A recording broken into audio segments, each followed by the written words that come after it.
GDP को लगा तगड़ा झटका।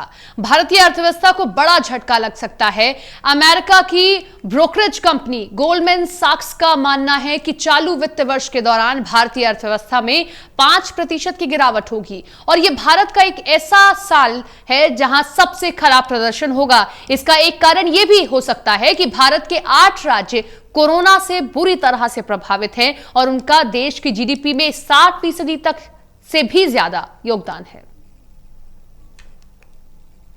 कोरोना महामारी दुनिया के लिए काल बनकर आई है। अब तक दुनिया में 45 लाख से ज्यादा लोग इससे संक्रमित हैं। वहीं दूसरी ओर इस महामारी का बड़ा आर्थिक संकट भी खड़ा हो गया है। लॉकडाउन से अर्थव्यवस्था पूरी तरह चरमरा रही है। देश में संक्रमितों का आंकड़ा 1 लाख के पार है।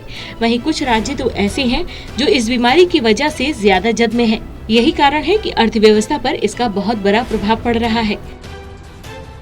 एक रिपोर्ट के मुताबिक देश में 8 राज्य इस समय कोरोना से बुरी तरह से प्रभावित हैं, जिनकी देश की जीडीपी में 60% से ज्यादा की हिस्सेदारी है और वे करीब 58% रोजगार मुहैया कराते हैं, जिसके चलते विभिन्न रेटिंग एजेंसियों ने जीडीपी में 5% तक गिरावट का अनुमान लगाया है।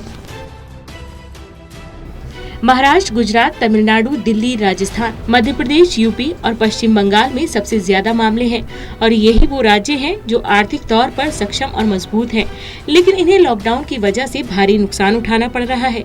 वहीं आंध्र प्रदेश, राजस्थान और उत्तर प्रदेश पेट्रोलियम उत्पादों पर मिलने वाले कर, शराब और स्टाम्प ड्यूटी पर निर्भर है, लेकिन वो लॉकडाउन की वजह से बंद है। लेकिन संभावना है कि मध्य प्रदेश, पंजाब और बिहार जैसे कृषि आधारित राज्य देश की अर्थव्यवस्था को इस बार सहारा दे सकते हैं। अगर वित्त वर्ष 2018-19 की बात करें तो इस साल देश की जीडीपी ग्रोथ रेट 6.8% थी, जबकि वित्त वर्ष 2019-20 दूसरी तिमाही में जीडीपी ग्रोथ का आंकड़ा 4.5% पहुंचा था। लेकिन जीडीपी के आधार पर कैसे तय होता है कि अर्थव्यवस्था मंदी के दौर से गुजर रही है या नहीं, और जीडीपी का आम लोगों से क्या कनेक्शन है, चलिए समझते हैं। जीडीपी किसी देश के आर्थिक विकास का सबसे बड़ा पैमाना है।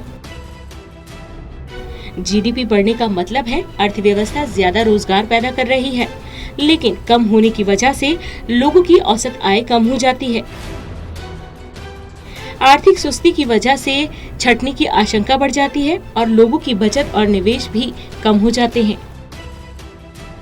जीडीपी को मापने का अंतर्राष्ट्रीय मानक book system of national accounts में तय किया जाता है, जिसे SNA 93 कहा जाता है, जिसे यूरोपीय संघ, आर्थिक सहयोग एवं विकास संगठन, संयुक्त राष्ट्र और वर्ल्ड बैंक के प्रतिनिधियों ने तैयार किया गया था। भारत में जीडीपी की गणना तिमाही दर तिमाही होती है। देश में जितना भी प्रोडक्शन होता है उसमें व्यक्तिगत उपभोगों, व्यवसाय किए गए निवेशों और देश के अंदर खर्च किए जा रहे कुल पैसों को जोड़ दिया जाता है। अब इसमें कुल निर्यात में से आयात को घटाकर जो आंकड़ा सामने आता है उसे भी जोड़ दिया जाता है।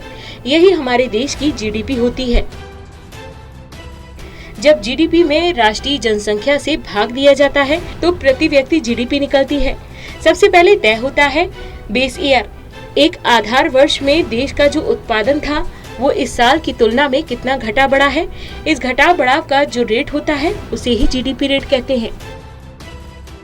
वहीं दूसरी ओर अमेरिका की ब्रोकरेज कंपनी गोल्डमैन सैक्स का मानना है कि चालू वित्त वर्ष के दौरान भारतीय अर्थव्यवस्था में 5% की गिरावट होगी।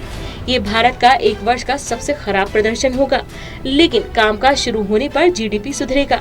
वहीं मूडीज इन्वेस्टर्स को भी लगता है कि 20 लाख करोड़ के आर्थिक पैकेज से कोविड-19 का नकारात्मक असर पूरी तरह से खत्म नहीं होगा।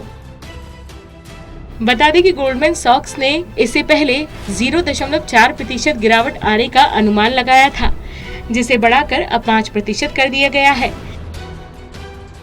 जापानी ब्रोकरेज कंपनी नोमुरा ने भी इसी दायरे की गिरावट का अनुमान लगाया है। बता दें कि कई एजेंसियां भारतीय अर्थव्यवस्था में गिरावट आने का अनुमान लगा रही हैं। प्रधानमंत्री के 20 लाख करोड़ रुपए का पैकेज देने के बाद भी उन्हें गिरावट की आशंका बनी हुई है। कोरोना वायरस और लॉकडाउन का असर देश की अर्थव्यवस्था पर गंभीर रूप से पड़ सकता है।